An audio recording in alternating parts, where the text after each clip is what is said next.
Good evening. We're live on YouTube. I'm Faye. Thank you for joining us. This is our daily evening conversation about what's going on in the country. Today, we take a look at the city of Mumbai. And it's very important for us across the country to take a look at what's going on in Mumbai, because this is something that all other cities can learn from. Now, Mumbai has crossed 1,000 cases of COVID. We've had over 400 deaths.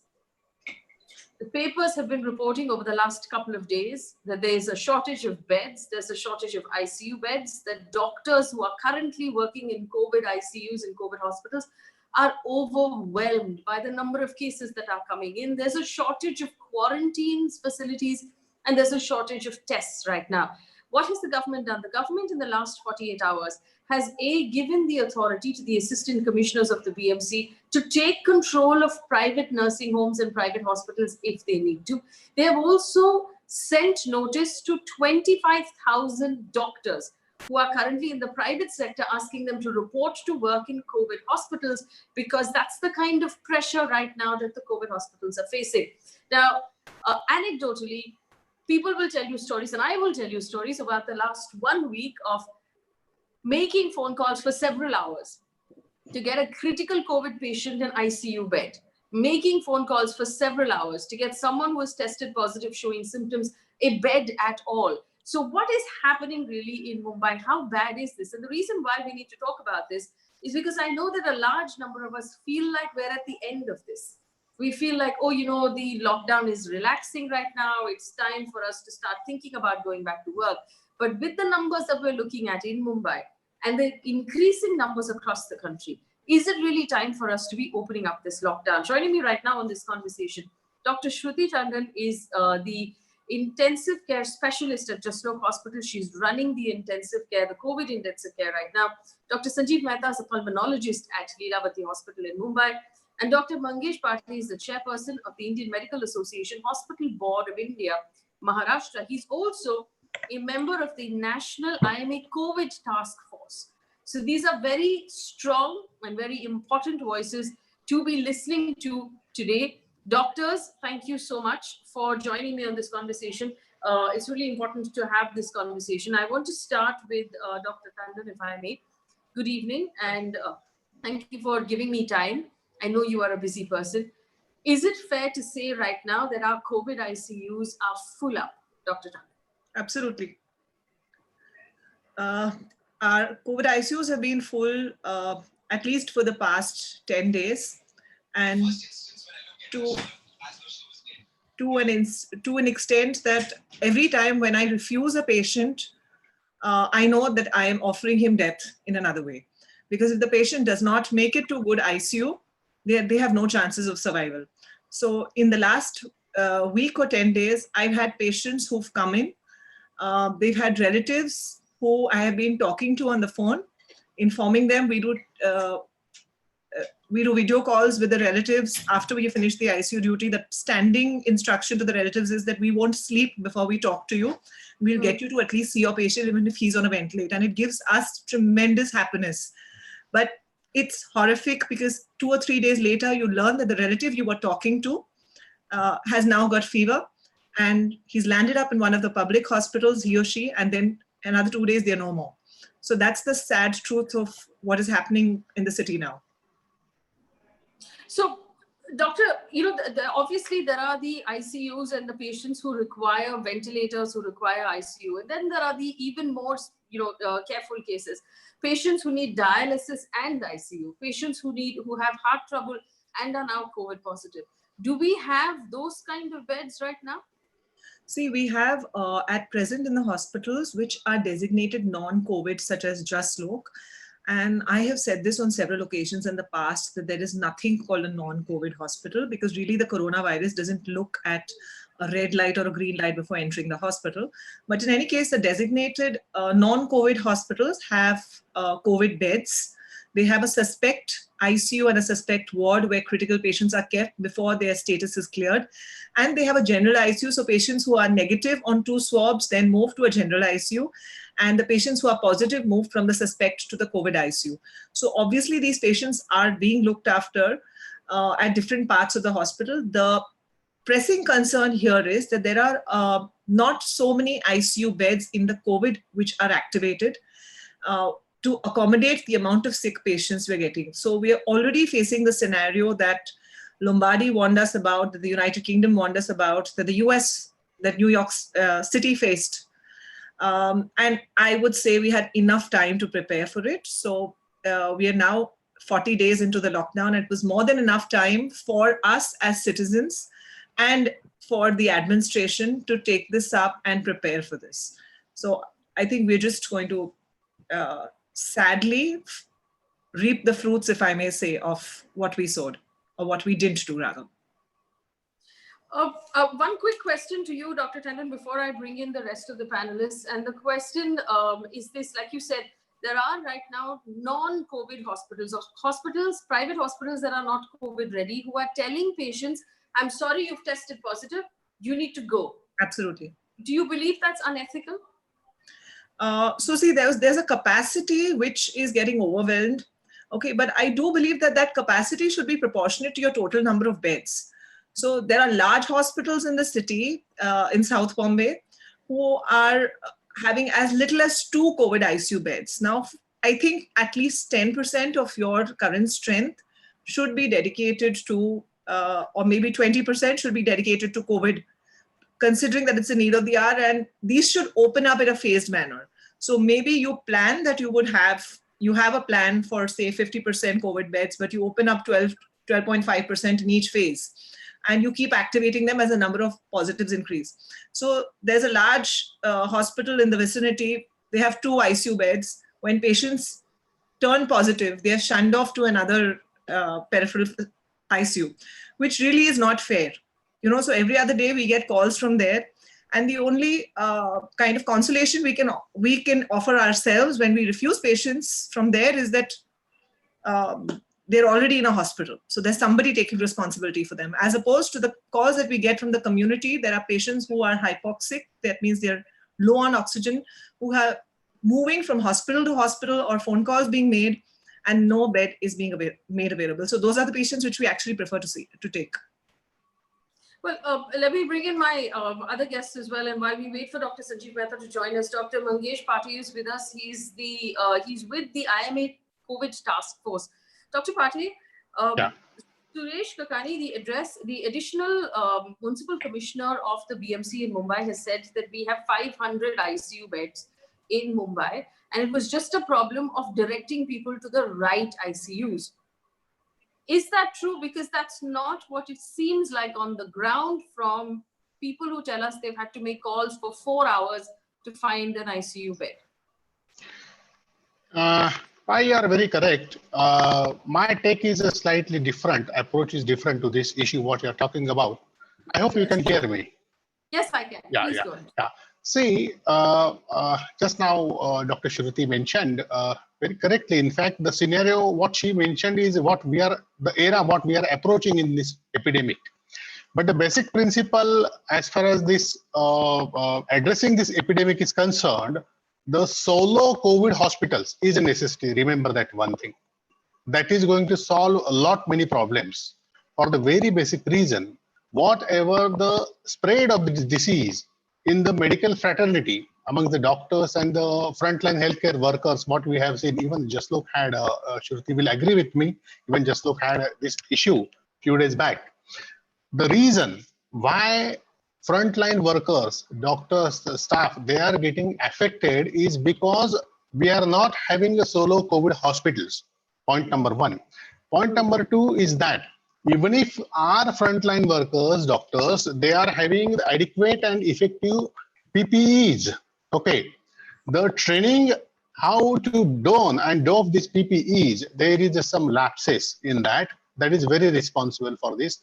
Third point, infection control, prevention and control protocol, which definitely are being followed by most of the hospitals. But the training, how to adapt to these or abide by these infection control protocols and mechanisms, if there is a slight also lapses in the COVID epidemic, there is going to be definite spread.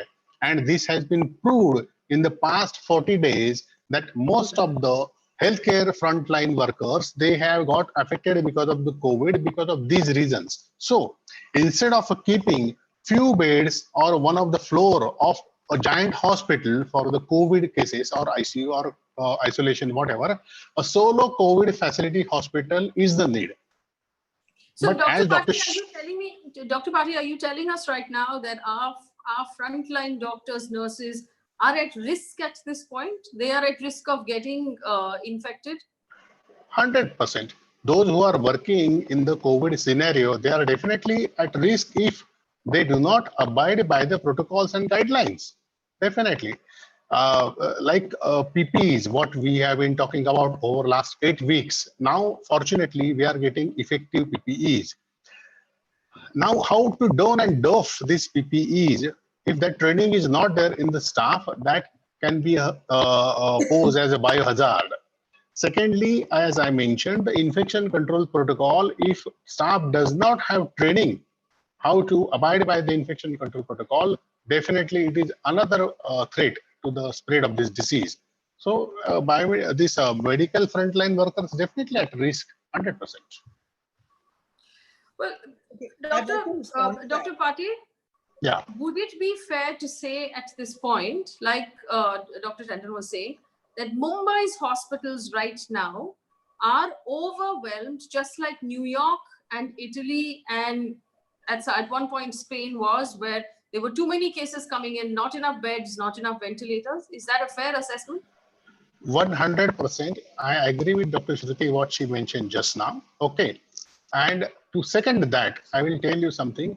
Now, if you must have heard that government of Maharashtra is planning nearly to come up with the 70,000 beds for this COVID facility. Okay, at different places, whatever it may be. The very reason why government is thinking of coming and acting upon it is that we are expecting surge and our hospital present capacity, we are full with. That is the reason why government is planning all these things. And what you have seen yesterday, you mentioned that 15,000 or 25,000 doctors should join the duties, and even that they are thinking of taking a 20% of the capacity of the beds of the private hospitals for the COVID facility. This everything goes that hospital, the infrastructure in Mumbai, it is full of its capacity today. Okay, so let me just pick up one part of that answer that you gave me and take it back to Dr. Tandon. Dr. Shruti Tandon, Dr. Patil says we are expecting a surge. We're currently at a little over 10,000 cases in the city of Mumbai. What kind of surge are you expecting? So, you know, the surge that we're expecting and the preparedness are mismatched.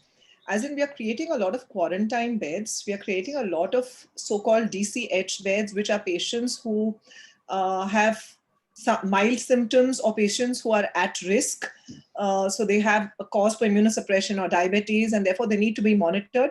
But it is not enough of critical care beds. And I have said this before. In fact, I wrote a piece for the Mumbai Mirror a couple of weeks ago saying that our best medical facilities lie in our private hospitals. Dr. Sanjeev Mehta is here. I've worked with him at Leelavati and he would agree. So the top class ICUs lie there. These are our sickest patients. They need to be treated in private hospitals. In the name of private COVID hospitals, we have only a handful. I think it's time for the government, instead of making a makeshift facility, makeshift ICU such as what is being set up at NSCI, you need to actively involve the private sector and tell them that they need to become COVID ready or fall into COVID hospitals so that entire existing ICUs can cater to these patients. Now, see, ICU is not about machines. ICU is not about the beds. It's not about the air conditioning. The ICU is about teamwork. And it takes years to build a good team that works together, understands each other in ICU. This is the point I've been trying to drive home. So while it is very nice and it's the call of the hour that we invoke 25,000 doctors, and for the record, I would like to tell you that though I am working at Jaslok, I am exempt from doing this kind of government duty. I have volunteered in addition to work at Nayar Hospital. And I'm proud to say that I'm here on media saying it aloud. But there are some of my residents who have silently sent me messages saying that, ma'am, when you go, we'll come too. And they are doing continuous duties. So when it comes to dedication and devotion, I don't think there's a question mark for most doctors because they have a conscience. There is no question mark with regards to nurses. At the time, Dr. Pate was referring to that, Jaslok faced a staff shortage, and we discussed this, Faye, the last time I spoke to you. Yes, yes. We were lacking largely on our housekeeping staff, unionized staff. Even now, the unions are up in arms. I don't think the administration of the BMC is doing anything for them. You cannot offer to cut their pays. You can't offer to take punitive action. We are running on Badli workers. I've had, maybe some of you read about that miracle patient of ours, that index patient who infected 100 others at Jaslok. Was infected because he didn't come with COVID symptoms. And it's not because we didn't have proper PPE and doffing and donning protocols. We've had them in place from 7 weeks for now. And we've been doing daily sessions on teaching people donning, doffing. We have videos which have been circulated even outside Jaslok. But that patient, when he got discharged purely on the zeal and the zest of the doctors and the nurses. The nurses would not sit for a minute. They have cleaned bedpans. They've done something which is not fitting for a nurse to do. They have offered urinals to male patients and done everything possible because they had decided they're going to work and get this patient out. Now, that's the kind of teamwork. And I know that at one point of time, the nurses used to look up to us for inspiration, but it's a rare time. I mean, I now look at my nurses, I look at my residents, and I'm inspired to the point of being driven to tears when I see the way, with the enthusiasm that they work. And this kind of teamwork is not going to be possible if you pick up people and put them into a public hospital. You need to activate your private sector. That's the only way we'll be safe. Turn Jaslok, Leelavati into COVID hospitals. It's an epidemic act. And let us all do the best that we can. I mean, there's an extreme example in front of you where in New York, they opened up operation theaters and started ventilating patients there. Here we have fully functional ICUs. I mean, what are we waiting for? You have liquor shops which have opened. I'm sorry, there's Ramzan around the corner. I don't know what amount of social distancing is going to happen. We are going to hit the roof. And when a patient dies, when a patient is sick and there is no bed, it doesn't matter what kind of a multi-millionaire you are, or who's your daughter, or who's your son, or whose child you are. You're not going to get a bed. You're not going to get a bed. The last time I told you about the cardiologist whose father died waiting for a bed. And that's the story which is going to happen to all of us. Well, and I know that a lot of our viewers heard the emotion in your voice, and I have people writing in right now saying, what can we do to help? Dr. Tandon, is there anything we can do to help? Is there anything citizens can do other than just stay home and stay out of trouble? I think the first thing citizens need to do is to be responsible. So when I stay an arm's length from Jaslok, and every day when I walk to and fro, I'm really like one mini Rajni telling people to wear masks. And people are out on the road walking their dogs. There are people who are having chats and conversations there. I believe there are house parties happening in South Mumbai where people meet with or without masks. I mean, you are spreading the infection. And sometimes I ask myself, is it for ridiculous people like that I'm putting my life at risk? And I think that's the first thing that you need to do as a citizen, is to realize this is not just another flu. I mean, heck, if you've not realized it till now. And yes, the other thing which I think you need to do is really show respect to all those frontline workers. And I'm not saying doctors. I'm really not saying doctors, because I told you the last time, Faye, I signed up for this. I chose critical care. I love what I do. And I can proudly say that all my residents are like that too. But what about the security guard who's standing outside? What about the police officers? They're all risking their lives for you. So please show some empathy. Do a kind act for them. Do something to make them feel good. I mean, it's the time to spread good cheer and not fear. Yes. I want to bring in Dr. Sanjeev Mehta, who joins us right now. Dr. Mehta, good evening, and thank you for joining us. I understand you had some trouble with the internet, which we've already been facing. I want to bring to you the point that Dr. Tandon just now made about the fact that we have right now hospitals like Leelavati, like other hospitals that have actually cordoned off a portion and said, hey, you know what, this is what we're going to use for COVID. should these hospitals in their entirety right now become COVID hospitals in order to be able to tackle what we're facing at this point? First of all, thank you for having me here. It's good to see you and good to see Dr. Shruti Tandon. Hi, how are you, Shruti? See you on TV otherwise, but good. I'm very proud of what you do. Also very proud of even before COVID what you do. It's a pleasure. Now, I think that I've been thinking about this. So, you know, Faye, I agree with what Dr. Shruti just said. There's a lot of unused, shall I say, capacity in the private hospital. First of all, I agree again that there are, you need to bring private into it. There's a lot of unused private capacity in the form of beds, in the form of ICUs. Not everybody needs to get into ICUs, but there's a lot of beds which can be used. I think that there needs to be a better management, or shall I say, advice coming from the government authorities. That is that, you really can't seriously make, I think that was a point that Dr. Tandon was saying, you just can't bring 4 doctors and 4 nurses from another hospital into another hospital and expect them to work. They don't even know where the taps are. Forget about getting all the equipment and taking care of the patient. That hospital is fully equipped. It's got the services. I also agree. You cannot make people go to NSCI and hope they will take care of seriously ill patients. So you've got to engage the private hospitals. You've got to help them open up more places, more of their beds. I also feel, I agree with her, make COVID hospitals. The other thing there I feel is that don't go into the small nursing homes.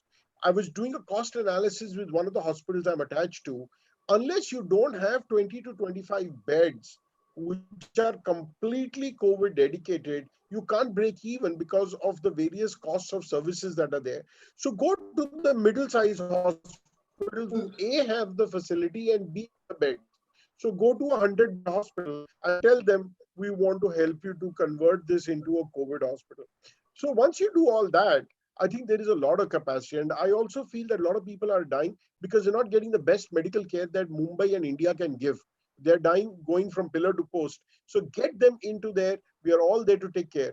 The last thing I would say is, for God's sake, and this is through you, that a lot of people on television, public platform have been talking about this Bhayanak Mahamari, creating such a big fear that a lot of unnecessary people are getting into taking beds which are not required.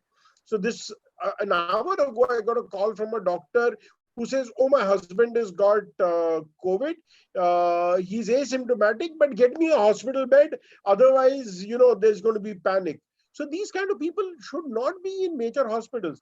Whether the government wants them in home or into smaller nursing homes or somewhere else, that's a different debate.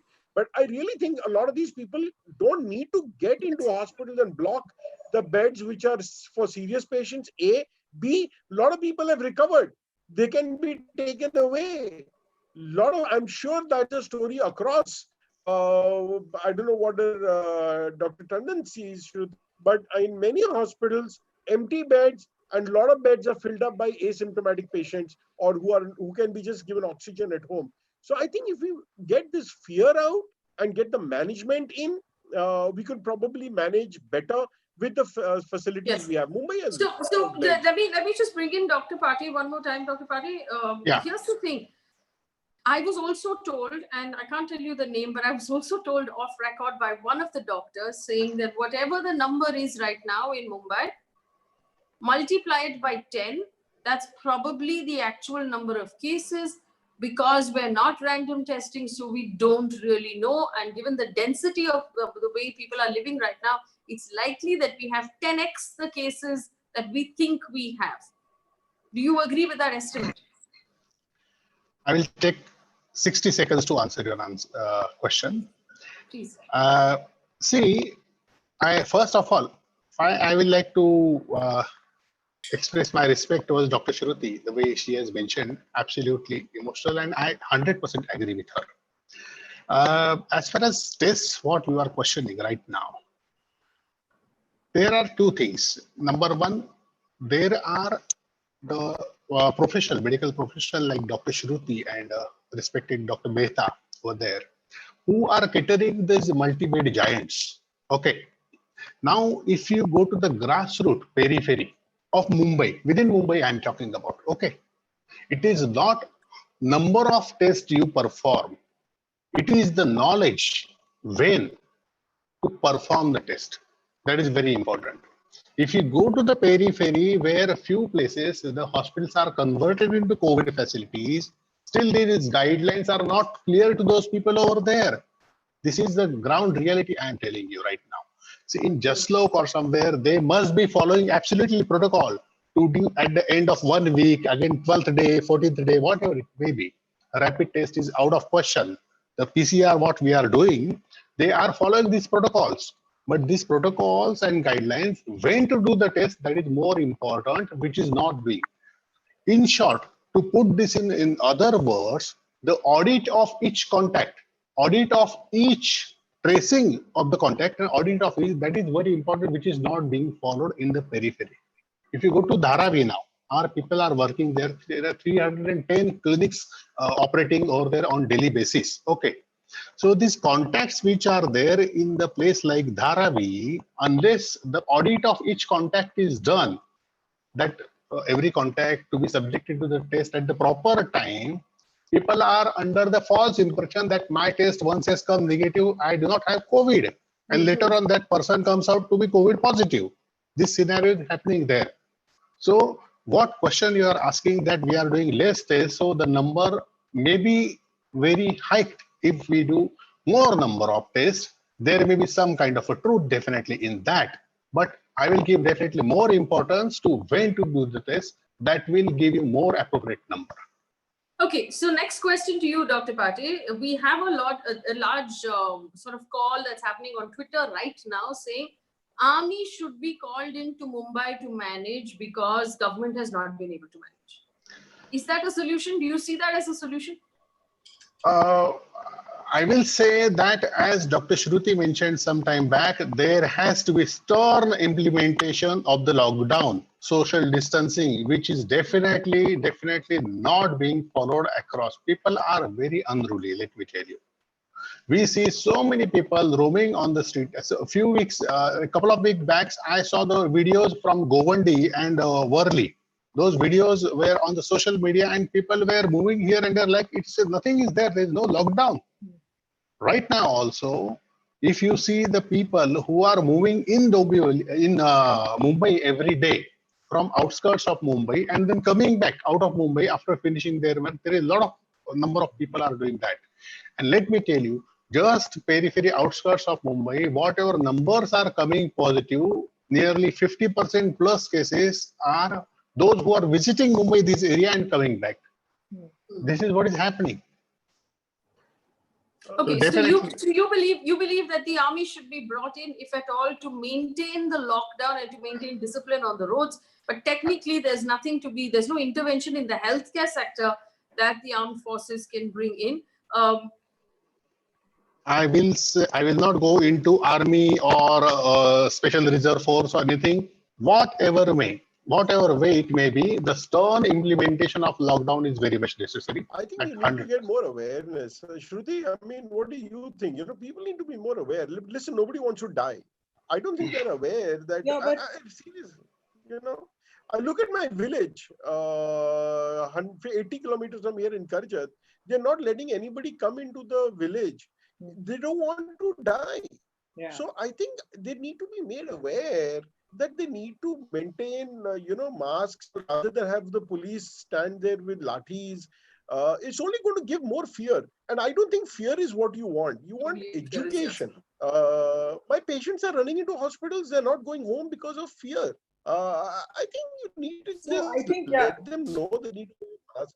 The way things are guided on WhatsApp, maybe people need to educate each other. Yeah, there is a more of a denial. in people. That's a more And is it's in there. the educated strata too. So The other I thing, think with in due addition to respect, what I you don't think mentioned people are out there about running around. Sorry, yeah, Shruti. yeah, for the army, I think another potential role, if we do decide to convert private hospitals into COVID hospitals or turn private ICUs, I think that would be the call of the day. And that's where the army can really help us. Okay, so I'll tell you one thing. For example, at Jaslok, we have been struggling to create negative pressures at this time of a lockdown.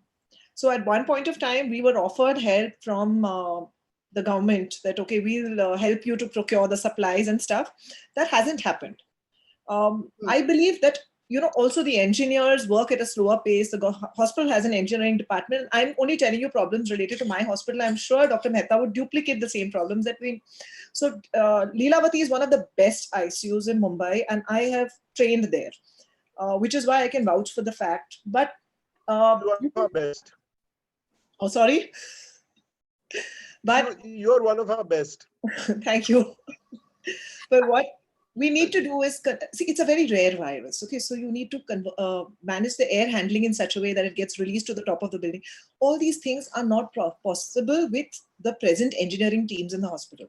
So to convert this, yes, I think that's a potential role for the army to come in, rather than just enforce discipline. But of course, army coming in also creates this sense of fear amongst people, and I think they would also naturally get disciplined. Okay, I do want to ask you this, and this is a very good question that's come in from Moaz Gilani. He said, the government was able to buy 1.5 months of lockdown time. Should that lockdown time have been used to beef up capacity of hospitals and beds? We knew that mid-May would be the first week. Are we underprepared? So my first question is, should we have used that lockdown time to beef up capacity and to be more ready? In fact, it's more than the lockdown time, Dr. Tandon. We knew this was happening in China back in January. We knew it was happening in the US and the West in February. So we had months, and we knew the shopping list. We knew what we would need. Absolutely. Did we waste that time? Yes, it's a wasted lockdown. And like I said before, it's a failure on the part of the government, and it's a failure on the part of the citizens too. It was enough lockdown for us to kind of flatten the curve as citizens. And it was enough time for us to beef up our intensive care capacity and our hospital capacity. Quarantine can be taken care of. I mean, now what we're doing is we're trying to boost up all these beds in Turf Club and Dome that you're showing us is all quarantine beds. See, the patients were just supposed to lie down and wait till their swab turns negative so they don't infect the community. But the infection is already out there in the community. So it's really what you're trying to control is the extent of viral exposure. And for now, we are just focusing on the patients who are critical, because even the patients who are in the DCH who are asymptomatic but high risk are turning symptomatic so fast. They're needing ventilation so fast that really the call of the hour is good intensive care. So yes, it's a wasted lockdown, but we're still alive. We still can't give up. There's a lot we can still do. We still have ICUs. We still have the best ICUs in the country, as I said before. So yes, we need to make the best of what we have. Right, Dr. Pati, there's another question about. Yes, go ahead, please. No, I think it need to be much better managed. I completely agree that lockdown time should have, instead of being, should have been used to beef up our beds. These beds which you are creating should be used for patients to decongest the major hospitals. Like in the US, they brought that ship on the side to take away the non-critical patients. So these other hospitals should be used to take away the non-critical patients. Much better triaging needs to be done. I think we have a mismatched supply-demand situation. We have the beds, we are not being used, and all of these. As far as the lockdown concerned, I'm sorry, I'm anti-lockdown to that extent, because those people out there are really not out there partying, except maybe South Bombay. But the guys in Govandi are out there because they can't eat. I know in the slums next to my house, they're out there because a guy doesn't want to party. So usko khane ko nahi hai yaar. Usko peene ko nahi hai. He needs to be out. You got to be more sensitive than just having danda and marrowing people. They're going to rebel. This whole dandabazi, extra thing, People are hungry. They are dying. I want people to count the number of people who have died from hunger. I'm not really much for this. I think you need better management than more danda and bullets. I don't think that's the answer. I'm sorry. I'm very strictly anti-lockdown. To that extent, you got to get the masks. Or a mask nahi uske paas. My vegetable vendor has a mask for the last 1 month. He's wearing the same mask. It's a wonder he's not dead. Yeah, but I'm completely.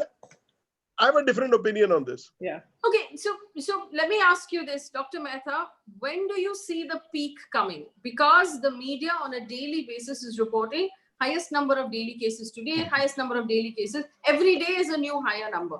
Are we anywhere near the peak? It's going to be. No, I don't think so. My own calculation, and Dr. Tandon can talk to me, Dr. Pathak can talk to me about this. My own calculation is that, listen, keeping people locked is only going to reduce the total number of patients. So when is the total number of patients going to stop? In my opinion, either you get a vaccine or you get herd immunity. Otherwise, half the country will going to get it. So I'm sorry, I'm being a little blunt about this. This is not New Zealand where you can lock down the people and hope that the virus dies, because there are totally less people than sheep. In India, when there are so many people, I don't think we're going to get to a situation. Stop counting the number of patients. Got to hit probably 30 crores before the number is going to start to come down. I mean, I'm sticking my neck out. A lot of people in administration may not like to then hear that, but tell me, how is it going to stop? Am I missing something here? Shruti, am I missing something here? Ultimately, how is it going to stop? It's going to be immunity. No, Either the immunity is going to come naturally or through vaccine. I agree it's going to be immunity, but we have a lesson from Kerala, right, adjacent to us. So what the lockdown was supposed to do is to flatten the curve so that we are matched on resources. Yeah, which is what we failed to do, because the number of cases have spurted, and that's happened because people are not following social isolation. And say Govandi may be one part of it, and I'm not defending South Bombay, but then there's enough happening in Bandra reclamation and all also. So everywhere there are areas, that people are getting beaten up in Dharavi when they're trying to contain infection there. You go to, same way in my backyard, you go to Bhindi Bazaar and all, there's been no lockdown at all. And I can imagine that in Ramzan, there will be the same malpuas and all being fried on the road and people eating. I mean, sadly, we have too much faith in providence and too little faith in our own ability to be able to do things. Right. So let me also ask you this, and this is another question that's popping up from the people who are watching right now. We've had some reports of private hospitals rustling up bills of 10 lakh rupees, 16 lakh rupees for the ICUs. At this point, when we are in a health emergency, what is the solution for that? And I'll take this question to Dr. Pathak. I want to know if the COVID task force is dealing with this in some way. Can the government subsidize these hospital bills? Because it is very high quality healthcare. We can't compromise on the quality, but should the government be stepping in saying, you know what, we will foot the bill, take care of people? 100%. It is not a will, but government should stand behind the hospitals, because the out-of-pocket expenditure what people are going to spend for these high-quality ICUs is definitely not possible, affordable for people, common people. So as far as this healthcare expenditure is concerned during this epidemic, government should stand for the people, behind the people, even if they are not having healthcare insurance, they should stand for. And why we have come to this stage today, when we stand amidst of this epidemic, is because the insurance sector, Dr. Shruti and Dr. Mehta both will agree with me, because both must be having something about the hospital administration. All these years, all the while when we were dealing with the healthcare in the country, there is one very big sector which is overlooked. That is the healthcare insurance sector. It is totally nonsense, let me tell you, in this country. Because of this, the out-of-pocket expenditure, which was supposed to come down with the help of healthcare insurance, which has not happened. The healthcare insurance, the TPAs, they have filled their own pockets, and people are still spending from their pockets for the healthcare. And they have attained the peak during this epidemic, which they have to spend because of the high quality of the ICU standards, which needs to be used for this COVID management, and which is not affordable for common people. So that is what is happening on the ground level. Also, another question. This is an interesting question. This is from Khalil Hussain, who says if there's a shortage of nurses and doctors in Mumbai, there are 10 states in the neighborhood where the situation is not as bad. Should we be asking doctors and nurses to come in from other states to help out? Sadly, the epidemiology of the disease works against that logic. So if you would bring them, then you would need to swab them, you would need to quarantine them, make sure that they're not carrying the disease. Yeah. So, which means that they wouldn't be able to work for 14 days after they arrived, because that's as long as the quarantine. What I do feel, Faye, is that, it's not a shortage of doctors and nurses. Like this move of the IMA or the MMC asking for 25,000 doctors to sign up. And I attended the webinar yesterday. I think it's a very good move, and there is no country in the world where doctors have not been asked to come in, and you would be asked to work according to your level of expertise. Likewise, recruit nurses. I think a lot of the problems which we are facing in a lot of the hospitals is to do with the unionized staff. And because we are under this Epidemic Act, the PM has said you should not deduct salaries, you should not hold back payments. So it's being used to your disadvantage in the healthcare sector. So the union says you have to pay us, not that we are threatening not to pay them, but they're refusing to come to work. So, we are doing 6-hour shifts in COVID, and we are finding it difficult to get housekeeping to work for even 4 hours. And our nurses who do 6-hour shifts actually land up spending 7-8 hours. And we go into micromanaging things to try and ensure that they actually get out, if not in 6 hours, then 7 hours, because the longer you're exposed to the virus, the higher the severity of the infection would be if you do catch one. That's what we discussed last time with respect to HCQS also. But that kind of motivation is not coming on with the unionized staff, unfortunately. So I think that's why we are lacking on staff, I'm sure. So a lot of people I spoke to yesterday were very, very happy on this move. And, I want to also put this on record that when this whole thing started, 7 weeks ago, I started off taking a class on ventilators. And one of my former students threw a challenge at me and said, ma'am, can you take a class to teach ventilators to an ophthalmologist? No offense meant to anyone, but that's just to say that someone who's never used one. And I did one for the honorary doctors of my hospital. We did 3 sessions. After that, I did a Zoom session, which is now on YouTube.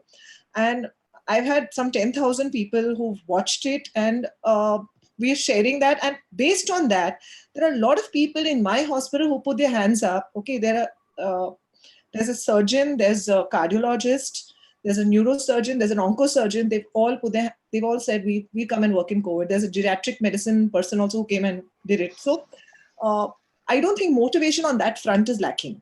Okay. But getting doctors and nurses here may not be a problem, but getting them to work as teams. So if I get somebody like this who works in my ICU as one of the substitutes, he would still fit in because the rest of the team is working in sync, and he would be doing a shift under somebody who's already part of the team. So that model will fit. But to get an entirely new team, like Dr. Mehta said, 4 nurses from here, 4 doctors from here, another 6 or 7 housekeeping, nobody will really care. So, it's a time where you've had your interpersonal relationships build over a period of time. You look at each other. Yes. Sometimes we're all going to have highs and lows. And to add to Shruti, forgive me, I just want to ask one last question. Dr. Mehta, forgive me, one last question to you before we run out of time. Do you expect the peak to now be in June or in July? How much longer are we, in your opinion, are we going to have to be locked down, at least in Mumbai? So I'm very honestly, I wish I was a soothsayer and I could give you a number. The answer is none of us know. Everybody, this virus has surprised everybody. It has surprised me many times. I don't think any of us really know. We don't even know it's going to come back. And again, so that's one. Secondly, as I was supporting Shruti, you need to get working in ICU is like a symphony and orchestra. It's all got to be worked very well together, and you can't bring people from outside and make it work. The last bit, you said how long we'll be in lockdown. I think we need to get back to life. But wear your mask, wear your social distancing, get better management of hospitals, and get back to life. Yes. Dr. Patil, do Yeah. the doctors in Mumbai have adequate PPE protection? All of them in all the hospitals. Do they have enough of it? A point blank answer to your question is no. 100% no. Not to the what is required. There is a lot of gap. Okay. Now I want to highlight one more point with your kind permission. There was a issue of the availability of the hospital staff discussed sometime, right? Dr. Shruti said about it. There is one more point that the private hospitals, they should be converted into solo COVID hospitals. So more ICU beds will be available across the Mumbai. That is what. Now, these two are interrelated. If the hospitals like a Jaslok or Leelavati, they can face the crunch of the staff. Let me tell you, in the private hospital, which are SHCOs or HCOs, they are facing a very bad crunch of the staff. Basically, they have lost the confidence of working in the hospital in such scenario. So they are just not coming to the hospitals. So even if we want to convert any private hospital, which has got suppose a 50 beds hospital into solo COVID hospital, giving oxygen, central oxygen and ICU facilities, whatever, somehow, they don't have enough of a manpower to work in those hospitals. That is the biggest problem here. Like I totally agree with Dr. Shruti and Dr. Mehta. It is a symphony of orchestra, but we don't have time to build that orchestra now, right Can you now. give us your housekeeping staff?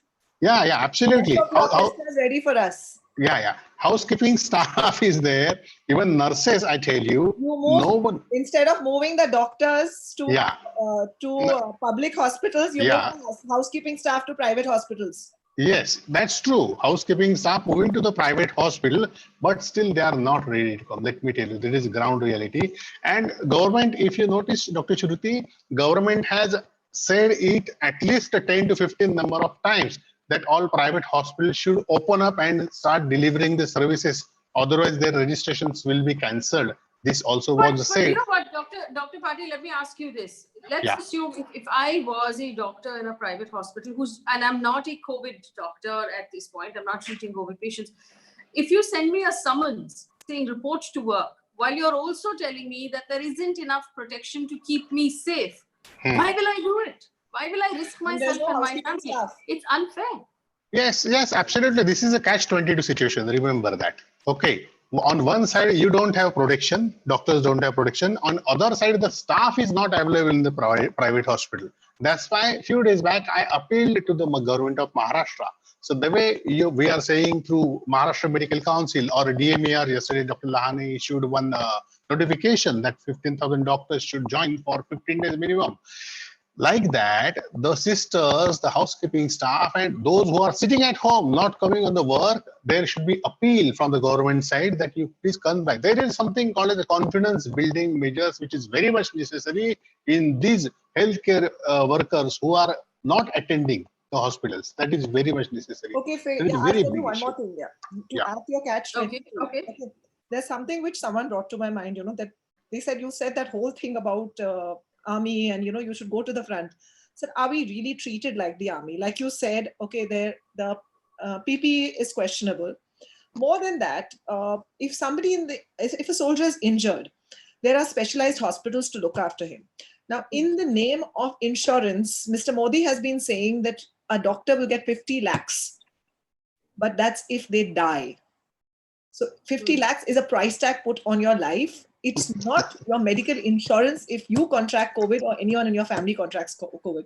So that is something which is really putting people off or scaring them. If they don't have an existing insurance, they know they won't be looked after and they will die an anonymous death just like so many other people in the city.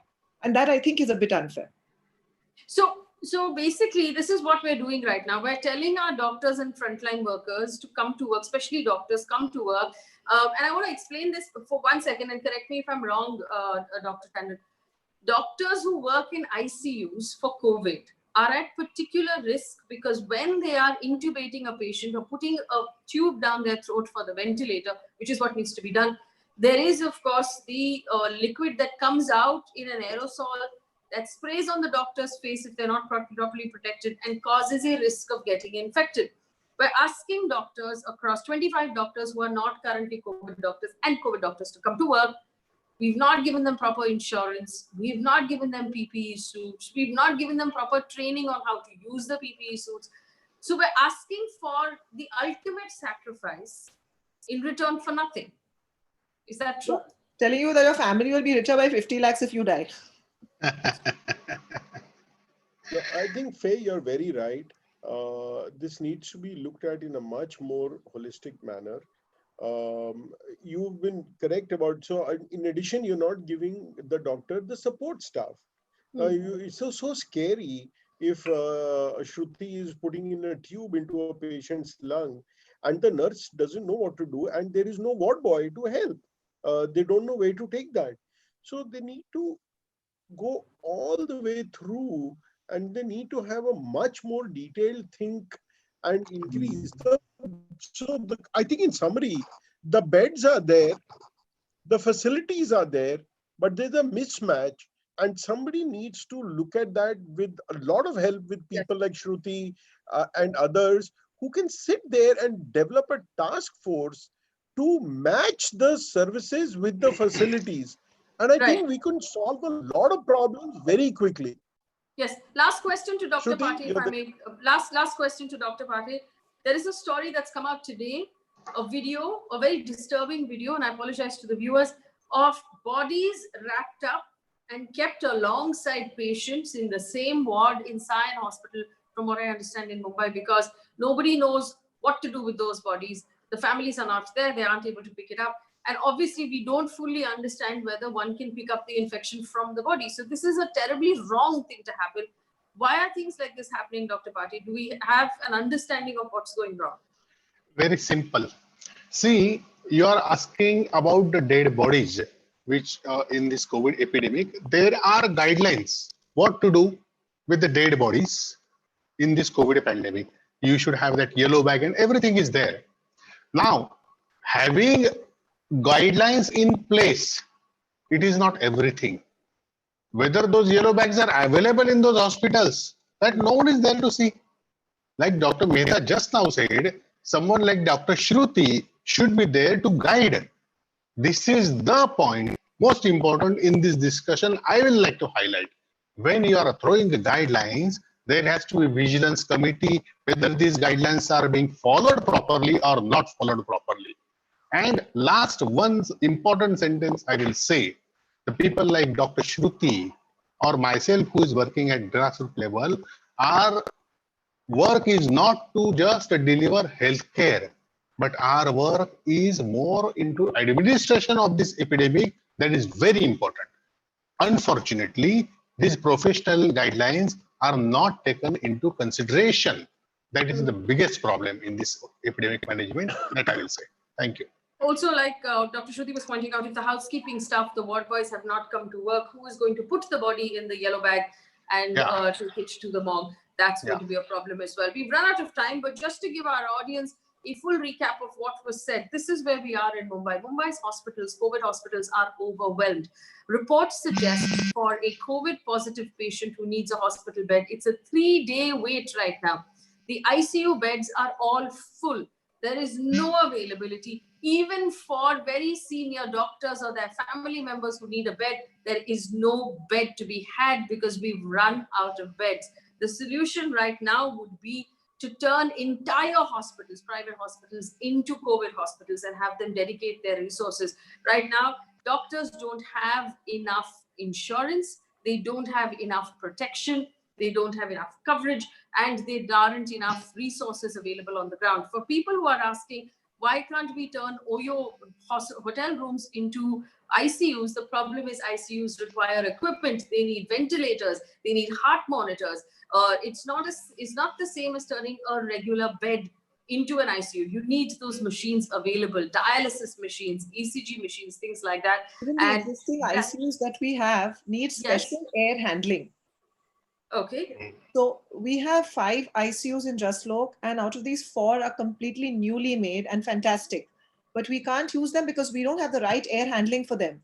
And we don't have engineers to do that air handling work. So if you're talking about Army, yes, that's where they can come in. Our management was absolutely willing to use those brand new ICUs, make holes in the walls and create exhaust, but we don't have that kind of manpower. We don't have the equipment. You don't have the manpower and the So equipment. you definitely can't do it in an Oyo hotel. Yes, and I just want to say, this is Mumbai, the city that perhaps has, if not the best, the second best healthcare system in the country right now. Yes. If the best, all right. This is, I don't know if we're going to start an argument. I walked the Delhi. But all right, but the best healthcare in the country right now is in the city of Mumbai. One shudders to think what would happen if similar situations were then encountered in other cities. We have to have conversations about Ahmedabad, about Indore, about other cities that are facing similar problems. Maybe, and one hopes not, that eventually this is what's going to play out in other cities as well. We need careful consideration of what is going on. We cannot have a situation where someone tests positive for COVID and has to wait 3 days to be put in a hospital because there are no beds, where someone is suffering from organ failure and COVID and no ICU will touch them because they don't have the beds or the equipment. That's the situation in Mumbai right now. The peak is nowhere near us. We're adding 600 cases on a daily basis. We've lost 400 citizens to this disease already. Our doctors need help. Our doctors need equipment. Our doctors need engineers. Our doctors need our government to pay attention. This is what needs to be done. I'm sorry, but showering petals on hospitals from helicopters is helping no one. And the money that was used to put fuel in that helicopter could have been used to buy PPE suits for our doctors, could have been used to actually equip them better to do their jobs. Someone has to call it out, and that might as well be me. This is where we are right now. Thanks for watching.